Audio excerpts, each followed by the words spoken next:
apresenta, né, uma fórmula bastante complexa, tem de tudo ali, tem ferro, tem cálcio, tem sódio, potássio, manganês, alumínio, é um complexo esse mineral.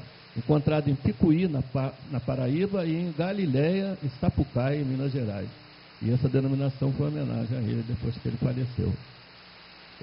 A obra de Arrojado de Lisboa representa o Brasil no limiar do século passado, como eu disse, né?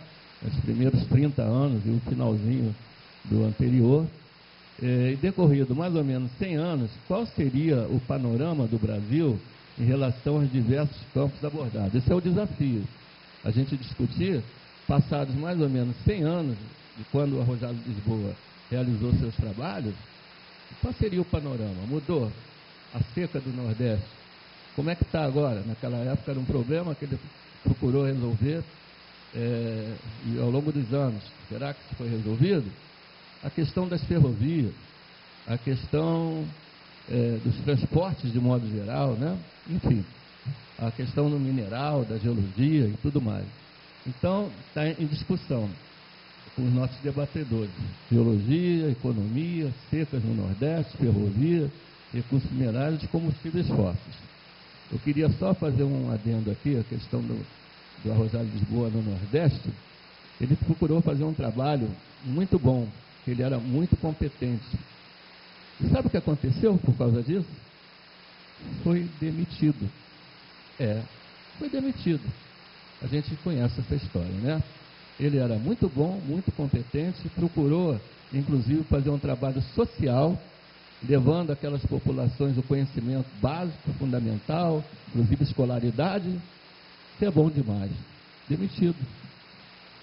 Né? Isso a gente cansa de ver aí, né? Quem é bom acaba perdendo o lugar.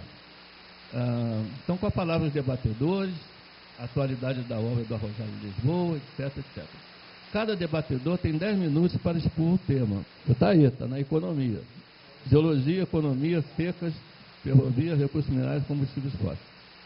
Não sei se a gente vai seguir exatamente essa ordem, porque os nossos amigos da geologia, dos recursos minerais, ainda não chegaram. Talvez eu tenha até que representá-los aqui, já que eles não chegaram, não sei se vão chegar. Então, mas passar então, já terminou? Não, eu gostaria de passar até o último, porque é para o público aqui. Tem um recadinho para o público também. Tem orientação. 10 minutos para os debatedores do painel, que não é uma mesa redonda, na verdade é um painel. Vamos abrir então, depois dos debatedores, para o público presente, e cada um tem 3 minutos para fazer a pergunta, né? Para não se alongar muito, senão a gente não sai daqui hoje. Ok? Obrigado a todos. E vamos agora passar para os debatedores. Alguém gostaria de ser o primeiro? Então, o Fernando Travassos seria o primeiro. Se você quiser vir aqui na frente, para poder, por causa da web TV, seria bom. Você poderia vir aqui? Você tem 10 minutos para falar aqui no microfone. Bom, boa noite, senhores. Meu nome é Fernando Cariola Travassos, eu sou chefe da divisão de engenharia econômica e eu sou um engenheiro que fez um doutorado em economia. Como eu entrei para o BNDES, fui meio contaminado lá pelos vírus dos economistas, fiz um mestrado, fiz um doutorado em economia. Mas o engenheiro nunca perde a engenharia, né? Então, nós nos tornamos economistas mais práticos, assim, que veem exatamente onde está o problema. Há exemplo de vários economistas que são graduados em engenharia, tipo Pedro Malan, Roberto Simonsen, o Mário Henrique Simonsen também, o Winston Fritz, e Eugênio Goudin, e vários outros que fazem economia com a visão da parte material. Olha, eu reconheço que o engenheiro Arrojado de Lisboa foi um abnegado, como vários outros abnegados no Brasil. Realmente o Brasil tem valores muito caros, mas algumas perguntas saltam aos nossos olhos. Por exemplo, por que ainda a seca, o problema da seca não foi resolvido? Por que nós, na passagem do século XIX para o século XX, começamos a nos preocupar com ferrovias? Temos um outro brasileiro abnegado, Irineu Evangelista de Souza, Visconde de Mauá, que viu o que acontecia nos Estados Unidos com os Vanderbilt fazendo ferrovias de leste a oeste, começou a querer implantar isso no Brasil. E faliu. Faliu porque o governo não deu apoio a ele. O próprio imperador, Dom Pedro II, não teve a visão daquele homem, tinha uma visão estratégica do país. Nossas ferrovias não são desenvolvidas, embora o Arrojado Lisboa tenha visto também essa vocação. Agora, ele não pode fazer nada, ele não é gerente do país, ele é um técnico.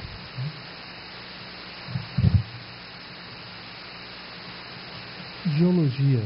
Estudar geologia na passagem do século XIX e do século XX era o futuro. Você poderia ter aberto minas para a exploração e simplesmente isso não decolou, ficou nos estudos, ficaram nos estudos, muito bonito, mas a economia, eu estou vendo a parte econômica, a economia é que catalisa isso tudo, né? Recursos minerais. Nós começamos muito cedo a ver isso tudo, só que não houve, a economia não levantou todos esses problemas em termos práticos. Um problema moderno hoje. Por que a transposição do Rio São Francisco parou? Isso é um problema atual. Existe uma certa incompetência econômica nas áreas existem grandes projetistas, sabe-se fazer projetos, mas na hora de fazer a obra está lá uma calha que liga nada, coisa nenhuma, com concreto, com base, fundações, parada a obra. Uma obra importantíssima, que abreviaria uma série de, coroaria uma série de estudos, uma série de paradas. Combustíveis fósseis.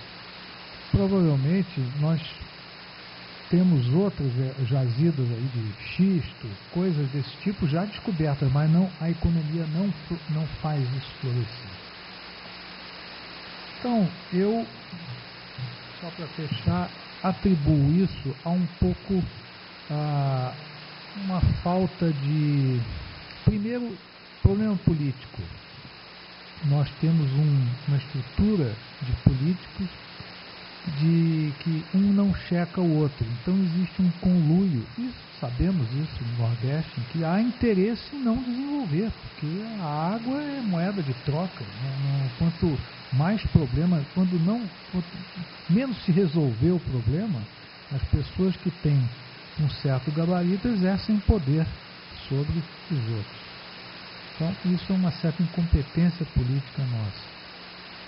A outra é uma certa... O sistema econômico não funciona. Eu vou citar um estereótipo que não cabe aqui no Brasil, mas poderíamos ter um pouquinho mais de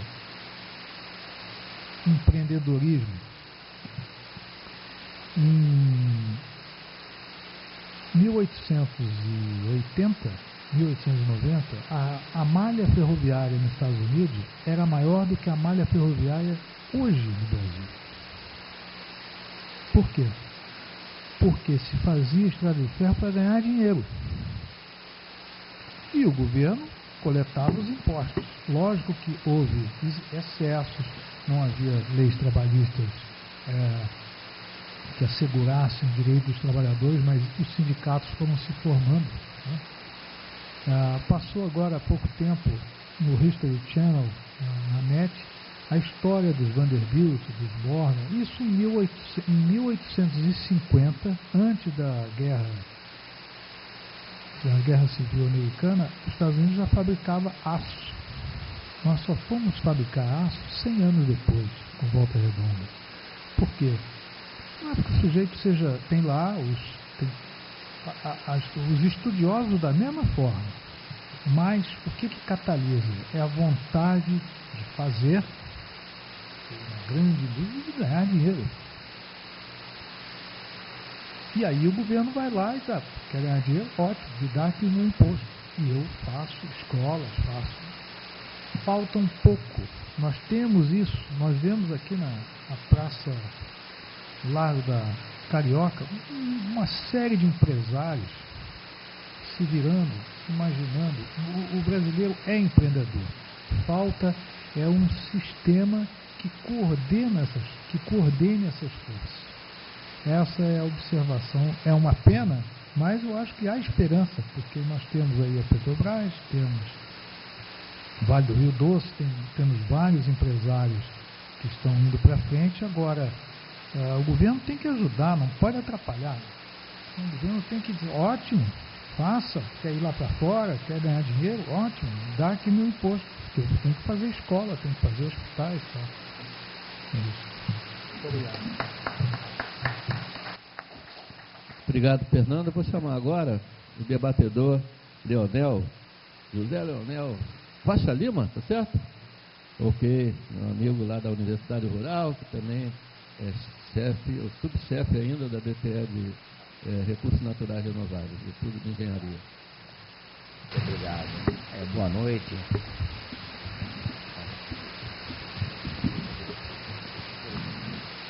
Aqui fica melhor para a gente, né? Boa noite. Em primeiro lugar, agradecer o convite do colega Benedito para estar aqui como debatedor nesse dia, para falar sobre um grande brasileiro que viveu aí há um século atrás e teve a oportunidade de se debruçar em cima de vários 6 macro temas, né? E reuniu grandes informações, teve essa oportunidade de estudar e falar e escrever sobre esses temas tão importantes, e depois de 100 anos estamos aí com os mesmos temas, né, no quadro, para falar o que cabe a nós em visão da agronomia, né, porque como eu sou engenheiro agrônomo, então eu vou tentar trazer uma imagem da agronomia e permeando o que colocou. E do que eu entendo da situação atual, porque é reflexo de momentos anteriores e até por decisões até de geológicas, que são muito mais anteriores a qualquer uma, né? Porque estamos aqui no escudo brasileiro, né? Com um território continental, que tem uma grande serra, que foi um grande impeditivo para a gente adentrar o país. E isso determinou até que nossa população ficou durante muitos anos à margem do litoral, enquanto que o nosso sertão, né, estava lá inacessível para esperar os brasileiros se organizar para poder, né, se apropriar dessas riquezas que o velho escudo nos deixou, né, que são principalmente minérios de ferro, né, e, né, manganês, essas coisas todas, e que o Brasil, naquela época, perdeu a oportunidade, e nós continuamos perdendo a oportunidade, porque o Brasil não é um bom player, né? O Brasil é muito ainda amador nessa questão de decisões rápidas, de projetos a longo prazo, e, né? Entendeu? Então, porque também somos um país jovem, né? Então, o escudo é velho, mas a civilização contemporânea é nova, porque nós tivemos uma civilização até antiga, que foi até muito desenvolvida, né? Que são os nossos irmãos incas e astecas e, né, chibats, né? E também os nossos povos indígenas, porque não, tem uma riqueza enorme, que são os guaranis e os irmãos, né, pele vermelhas, né, nossos, né? E então essa geologia foi determinante e determinou que as ferrovias não se desenvolvessem tanto, né? Até nós conseguimos um esforço de subir a Serra de Petrópolis a partir de Magé, em catraca, né? Tem uma cremalheira ali, não é isso? Então, o íngreme que era o aclive, né? Mas a questão das ferrovias foi o interesse das 7 grandes irmãs, né? Quando o país estava querendo se desenvolver um sistema rural, né, que estava se esgotando pela monocultura, né, pela questão da falência dos solos, erosões dos solos e também pela substituição da mão de obra, né, que foi o motor da grande plantation no Brasil, né, estava tentando uma modernização e a gente teve o jogo das 7 irmãs que acabou com a questão das ferrovias nossas, que queria vender o quê? Transporte porta a porta, em cima de quê? Petróleo, né, que era a estrada, o asfalto, o pneu e o combustível, né, e o caminhão, né, foi o modelo que nós compramos. Então as nossas ferrovias tiveram esse problema, e hoje dá um grande problema, porque nós somos um grande produtor de alimentos, mas a gente morre no transporte, porque nós não temos umas ferrovias tão desenvolvidas. E nem as ferrovias, nem os portos, né, desenvolvidos. Porque você poderia até resolver por caminhão, mas você chega no porto também, não tem uma velocidade do porto, né? É um porto caríssimo, né, como tudo no Brasil. E o Brasil é campeão de pagar imposto, né? Então todo mundo conhece aquele slide TTS que o pessoal coloca o que é um brasileiro, o que é um americano. Aí o americano diz que quem é rico somos nós, né? Eles é que são pobres, né? Porque a gente paga tudo mais caro, paga tudo 2 vezes, 3 vezes, né? Ele acha que quem é rico somos nós, né? Nós temos uma qualidade de vida pagando isso tudo, né? Depois imposto que se cobra muito aqui no país, né? Então, a questão da ferrovia foi essa. Agora, os recursos minerais no Brasil, quando era pequeno, eu ficava maravilhado. A gente viajava por aí, ia para Minas, via aquelas serras todas, até o carro nem andava, né, de tanto minério de ferro que tinha lá. Mas nós deixamos a Austrália exportar e não exportamos, né? A Austrália se desenvolveu em cima de exportação de minério de ferro, não acabou, a era do ferro acabou e ainda tem minério pra caramba, né? E a gente não aproveitou, né? E ficamos engasgados aí na questão do fluxo de capital para poder fazer a economia do país se desenvolver. E os combustíveis fósseis para a gente, então, sempre fomos dependentes, né? Questão até da localização da siderúrgica, tem que ser entre o minério e entre o porto, que o minério chega, o carvão vem do porto, pelo porto, né? E coisa e tal, e ficou ali, que é estratégico, e ficou lá porque não sempre foi pobre de carvão, né? E petróleo, nem se pensar, né? Falar que não tem petróleo no Brasil, né? E agora a gente é uma OPEP, né? Agora também aquele negócio, estamos perdendo a oportunidade, porque quando se descobriu o pré-sal, já tem quantos anos? Nós já estamos produzindo hoje 300 mil barris de pré-sal já. É uma realidade, até é uma coisa, nós poderíamos estar produzindo muito mais, né? Porque o preço está bom, o preço do petróleo está bom, né? Tá quanto o preço hoje? 80, 120, por aí, né? Quanto é que tá? 80, né? 80. O preço tá bom, né? Já teve mais, mas tá bom ainda, né? Então, e quando a gente descobriu o pré-sal, não tinha sido descoberto 3 grandes áreas de pré-sal no mundo, e já estão em exploração. A nossa ainda não está plenamente. Então, né? Estamos perdendo tempo, né? Porque a gente precisa equilibrar, né? Porque quem está equilibrando o país sempre foi o quê? O minério e a agricultura, né? Porque a perna que era a indústria, a gente sempre vem tentando, né? Mas ainda não deslanchamos, até porque o Brasil